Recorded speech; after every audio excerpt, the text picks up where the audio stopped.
అత్తయ్య మనసేంటో నాకు తెలుసు కదా. కొంచెం ముక్కోపి, కానీ మనసు మంచిదే. టైం బాగోలేక ఆవిడ మన పరిస్థితిని అర్థం చేసుకోవట్లేదు, కానీ లేదంటే నా మీద చాలా ప్రేమ చూపిస్తుంది.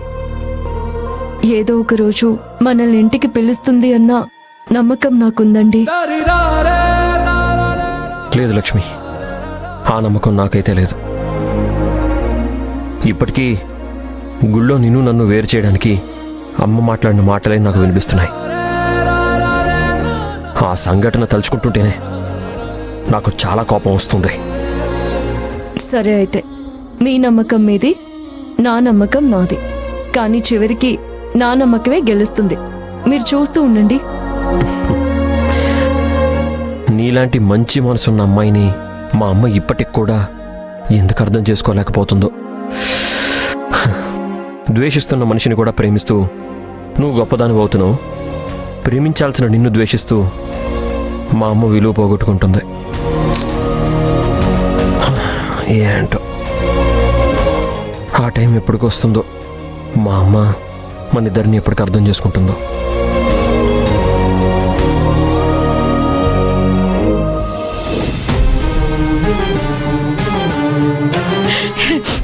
ఏమండి, ప్లీజ్, ఎందుకు మీరేమీ మాట్లాడడం లేదు? ఏమండి, ప్లీజ్ అండి, ఏదో ఒకటి మాట్లాడండి.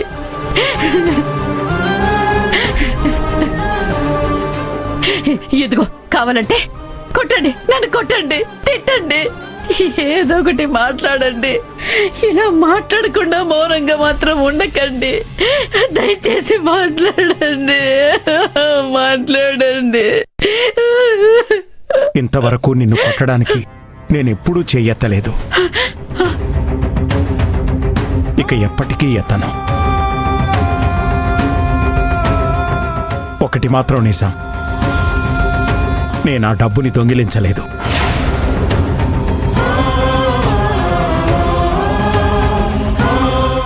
అయ్యో అయ్యో అయ్యో, ఏమిటండి మళ్ళీ మళ్ళీ అదే మాట్లాడుతున్నారు? నాకు తెలుసండి, నాకు తెలుసు మీరు తీసుకోలేదని, కానీ నా మాటలకి మీరు చాలా బాధపడ్డారు. నేను చెప్పడం ఇంకా పూర్తవలేదు భద్రావతి. ఒకరు ఏదైనా విషయం చెప్పాలనుకుంటే అది పూర్తిగా విను.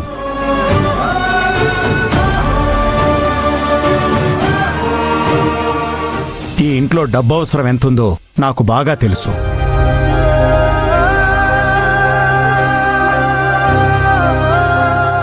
ఒక్క పైసా కూడా ఎంత ముఖ్యమో తెలుసు. ఒకానొక టైంలో ఈ ఇంట్లో వాళ్ల కోసం, ఈ ఇంటి కోసం పనిచేశాను. డబ్బు యొక్క ఇంపార్టెన్స్ ఎంతో నాకు తెలుసు.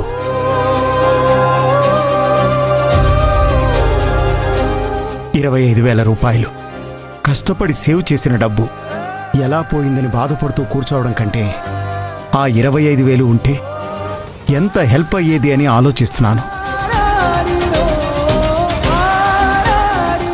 ఈ ఇంట్లో మనిషి కంటే డబ్బే ముఖ్యమైపోయింది. కాదు, ఇంట్లో అంత కఠినమైన పరిస్థితి చోటు చేసుకున్నాక నన్ను ఈ ఇంట్లో ఎలా ఉండమంటావు?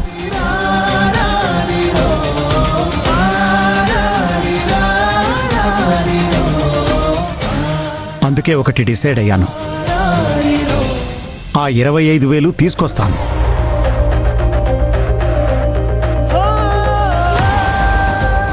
కానీ అది నీ దగ్గర దొంగిలించింది మాత్రం కాదు. నా మీద అపవాదు పడకూడదని ఇస్తున్నాను. ఏమండి, ఏమండి, ఏమండి, ఆగండి. ఏమండి, నా మాట వినండి. ఏమండి, మీ నాన్న ఎంత బాధగా ఎప్పుడూ మాట్లాడలేదు. ఆయన తప్పు చేయకపోయినా ఆయన నేను అనుమానించేలా నువ్వే చేసావు. అయినా దీనికి బాధ్యురాలివి నువ్వు మాత్రమే కాదు, దీనికంతటికీ కారణం ఆ దేవా. వాడెవడో తెలుసుకొని ఆ డబ్బు నా చేతికొచ్చేలా చేసుకుంటాను. ఏమండి, ఏమండి,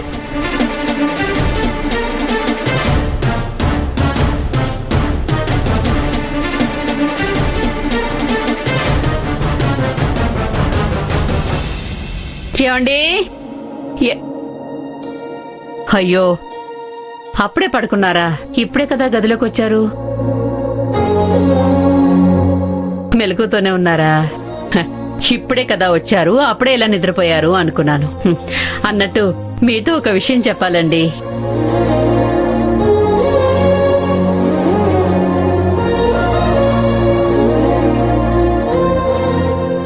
నాకు తెలుసండి మీకు నా మీద కోపం ఉందని. ఆ కోపం పోయేలా నేను చేస్తాను. మీరు చూస్తూ ఉండండి. రేపటి నుంచి మీరు వేరే భద్రావతిని చూడబోతున్నారు.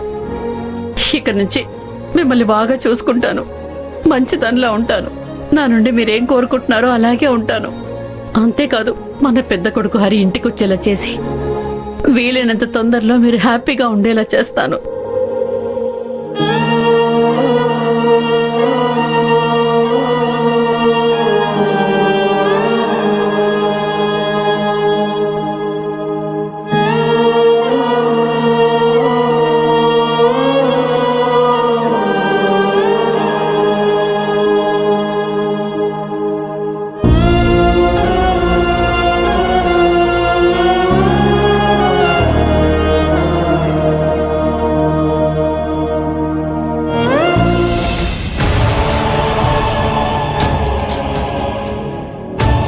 పరిస్థితి నేను అనుకున్న దానికంటే చాలా క్రిటికల్గా తయారైంది.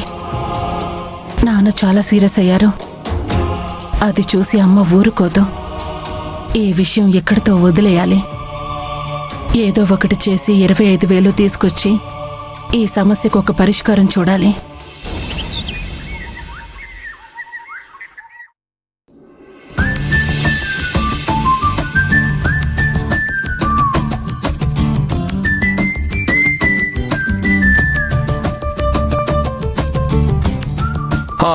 చూసారా మహారాణి గారు, మీరు తయారవ్వడానికి మీకోసం అద్దం సిద్ధం చేశాం. ఇక మీరు ఏ లోటు లేకుండా హాయిగా మీ అందానికి మెరుగులు దిద్దుకోవచ్చు.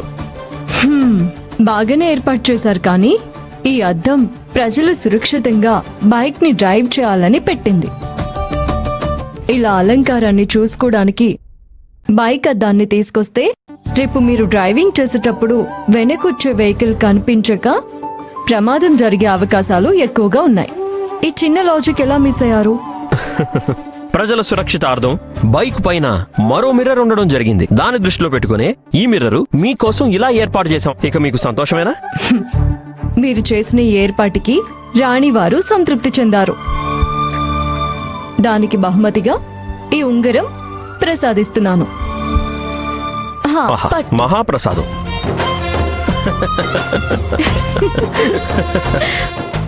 సో లక్ష్మి, ఇక నుంచి ఏ ఇబ్బంది పడక్కర్లేదు, హ్యాపీగా రెడీ అయిపోవచ్చు. అక్కర్లేదండి, నేను మామూలుగానే రెడీ అవుతాను. ముందు ఇది బైక్కి ఫిక్స్ చేయండి. నా అలంకారం కంటే మీ సేఫ్టీ నాకు ముఖ్యం. ప్రస్తుతం మన పరిస్థితి బాలేదనుకోండి, కానీ 100-200 పెట్టి అద్దం కూడా కొనుక్కోలేని పరిస్థితిలో లేం కదా. అది నాకు తెలుసు, కానీ నేనే నీ రూల్స్ ఫాలో అవుతున్నాను. ఆ 100-200 మనం ఖర్చు పెట్టకూడదని కాదు, బట్ అది కూడా ఖర్చే కదా. ఆ ఖర్చు కూడా ఇప్పుడు ఎందుకని చెప్పి నీకోసం ఏర్పాటు చేయడం. థ్యాంక్స్ అండి. నా కోసం ఇదంతా చేస్తున్నందుకు చాలా చాలా థ్యాంక్స్.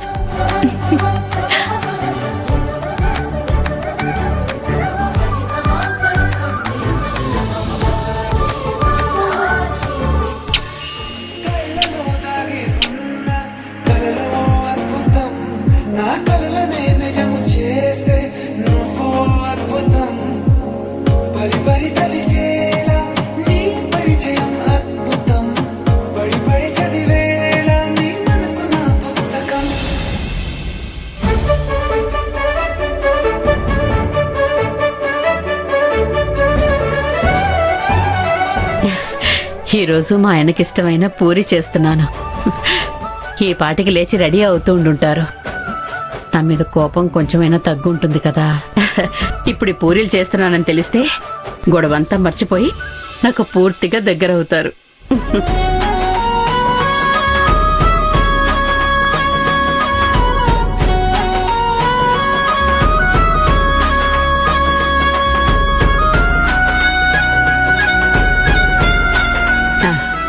ఎప్పుడు పూరి చేసినా ఒట్టి చట్నీ చేస్తున్నానని గోల పెట్టేవారు. అందుకే ఇవాళ కర్రీ కూడా చేశాను. పూరితో పాటు కర్రీ పెడితే లొట్టలేసుకుంటూ తింటారు.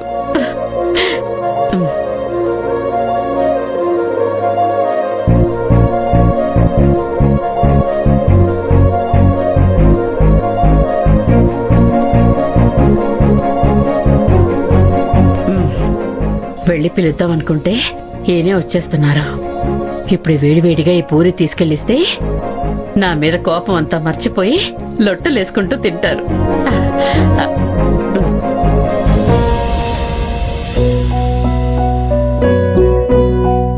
ఏమండి, రెడీ అయ్యారా? రండి కూర్చోండి. మీకు ఇష్టమని ఇవాళ పూరి కర్రీ కూడా చేశాను. వచ్చి తిందరుగాని రండి.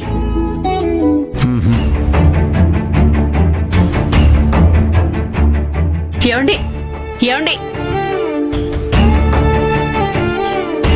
ఏమండి ఏమండి ఆగండి. ఏమండి, నేను పిలుస్తుంటే అలా వెళ్తున్నారేంటండి? ఇది మీకోసమే చేశాను. తినేసి వెళ్ళండి. ఏమండి,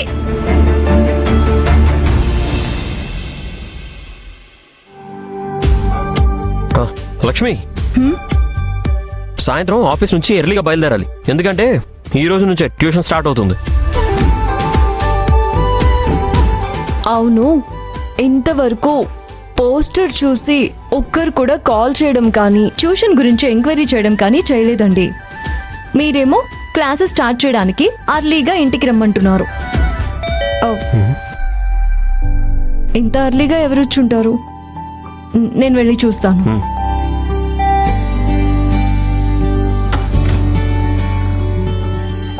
నమస్తే మేడం. నమస్తే. లక్ష్మి అంటే మీరేనా? అవునండి.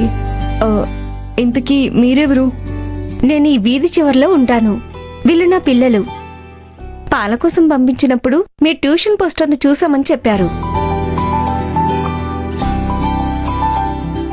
దాని గురించి మాట్లాడడానికి వచ్చాను. అయ్యో, బయట ఉండిపోయారేంటి? రండి, లోపలికి రండి. రండి. రండమ్మా. వీళ్ళిద్దరూ నా పిల్లలండి. అమ్మాయి 6th క్లాసు, అబ్బాయి 4th క్లాసు. టైమింగ్స్ అన్నీ చూశాను. కానీ ఫీజు ఎంతండి? ఒక్కొక్కరికి 800 చార్జ్ చేస్తున్నాం మేడం. ఏంటి, ఒట్టి 800? ఈ కాలంలో కూడా ఇంత తక్కువ ఫీజుకి ట్యూషన్ చెప్తున్నారా?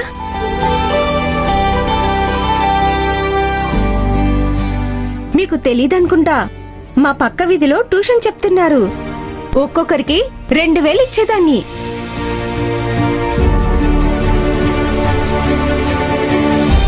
కానీ పిల్లలు చదువుకోకుండా ఫోన్ చూస్తూ కూర్చునేవాళ్ళు. అందుకే అక్కడ ట్యూషన్ మాన్పించాను. కానీ మీరేమో 800కే ట్యూషన్ చెప్తానంటున్నారు. ఇంత తక్కువ తీసుకుంటే మీకే కదండి లాసు. ముందు పిల్లలు ట్యూషన్కి రావాలి.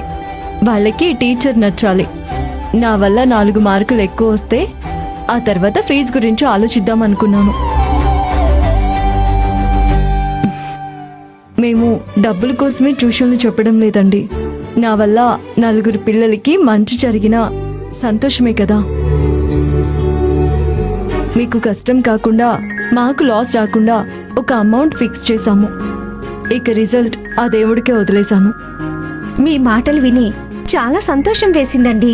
ఈ కాలంలో కూడా మీలాంటి వాళ్ళు ఉన్నారంటే నమ్మబుద్ధి కావట్లేదు. మీ దగ్గరికి నా పిల్లల్ని పూర్తి నమ్మకంతో పంపిస్తున్నాను.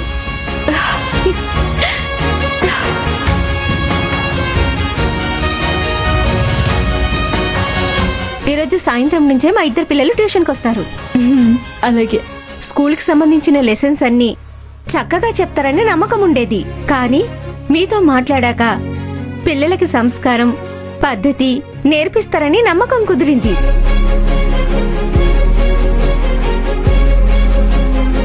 చాలా థ్యాంక్స్ అండి.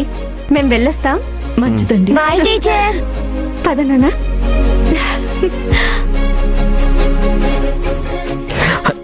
ఎస్.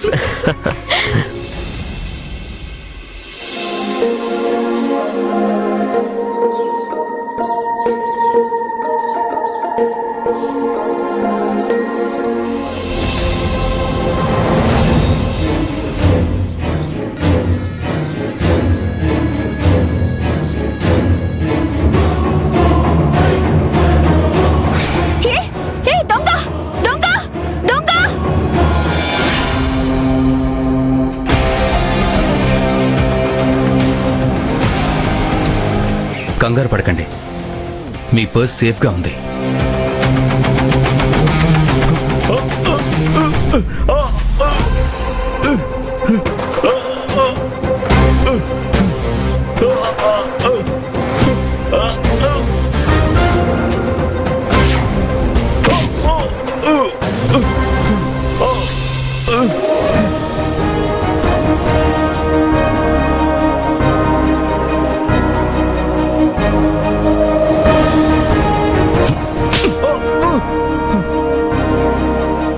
నొప్పిగా ఉందా? వాళ్ళు కష్టపడి సంపాదించిన డబ్బుని కొట్టేస్తే వాళ్ళకి ఇంతకంటే నొప్పిగా ఉంటుందిరా. ఇలాంటి వాళ్ళని ఊరికే వదలకూడదు బాబు. ఒళ్ళొంచి పనిచేయడం చేతకాక ఇలా దొంగతనానికి అలవాటు పడి ఉంటారు. ఇలాంటి వాళ్ళను పోలీసులకు అప్పగించాలి. ఇప్పుడే ఫోన్ చేస్తాను. Police station. నీకు ఇదే లాస్ట్ వార్నింగ్. ఇంకొక్కసారి ఇలా దొంగతనం చేసినట్టు తెలిస్తే కాళ్ళు చేతులు విరక్కొట్టి ఇంట్లో కూర్చోపెడతాను.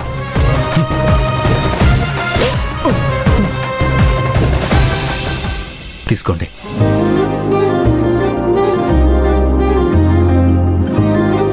ఇక్కడ ఎవరు ఫోన్ చేసింది?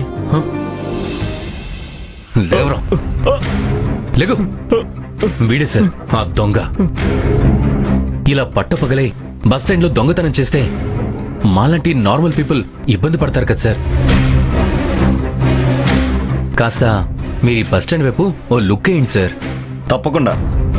మంచి పని చేశారు బాబు. రేయ్ పదరా.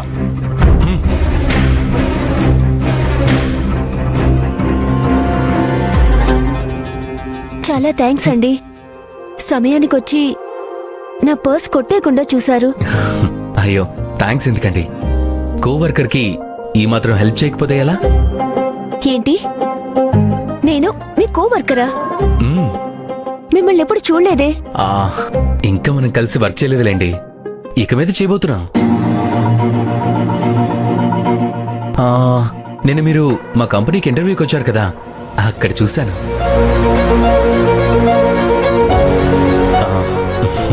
బై ద వే, నా పేరు కరణ్ భరద్వాజ్.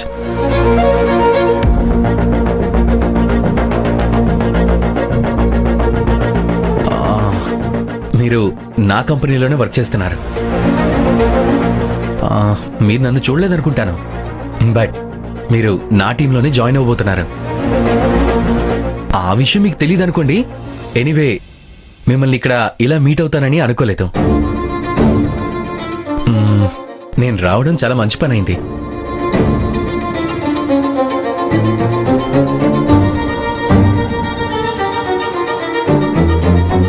అదేంటండి, నేను ఇంతలా మాట్లాడుతున్నాను, మీరు ఒక్క మాట కూడా మాట్లాడడం లేదు.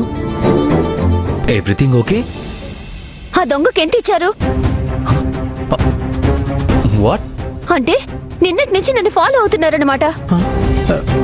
ఇప్పుడు ప్లాన్ చేసి నా దగ్గర మార్కులు కొట్టేయడానికి ట్రై చేస్తున్నారు. ఎన్ని సినిమాల్లో చూడలేదు. చూడండి, ఇవన్నీ నా దగ్గర వర్కౌట్ అవ్వవు. వెళ్ళి పని చూసుకోండి.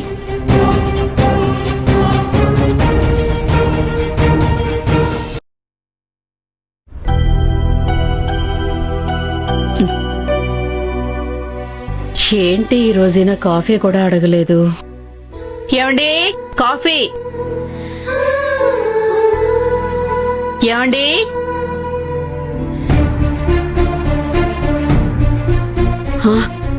అయ్యో, ఈయన పొద్దుననగా వెళ్ళిపోయారు కదా, ఇంకా రాలేదేంటి? ఇంతకీ ఎక్కడికి వెళ్ళి ఉంటారు ఈయన?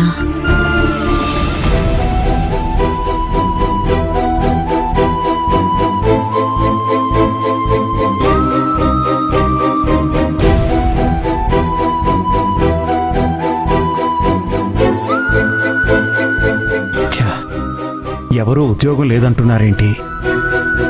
సూపర్ మార్కెట్, కిరాణా షాప్, మెడికల్ షాప్ అన్నింట్లో అడిగాను.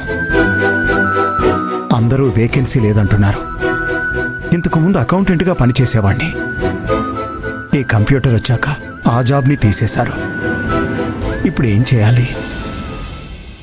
ఎక్కడికెళ్ళి ఉద్యోగం వెతుక్కోవాలి?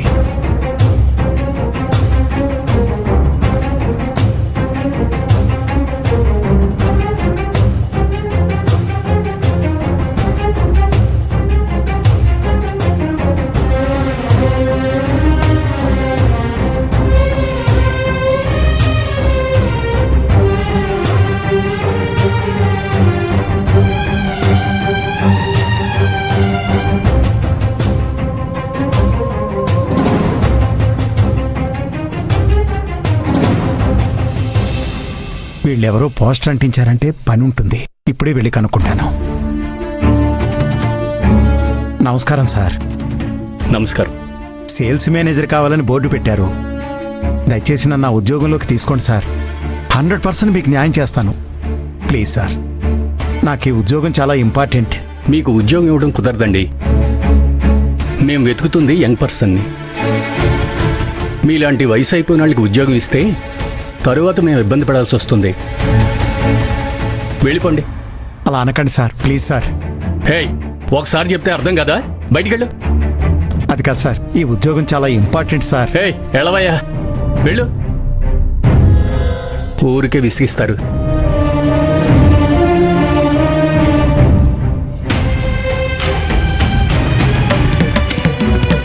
అరే, ఈ పనికి వయసుతో సంబంధం లేదు. అలాంటి ఉద్యోగం ఏమైనా ఉందేమో అడగాలి.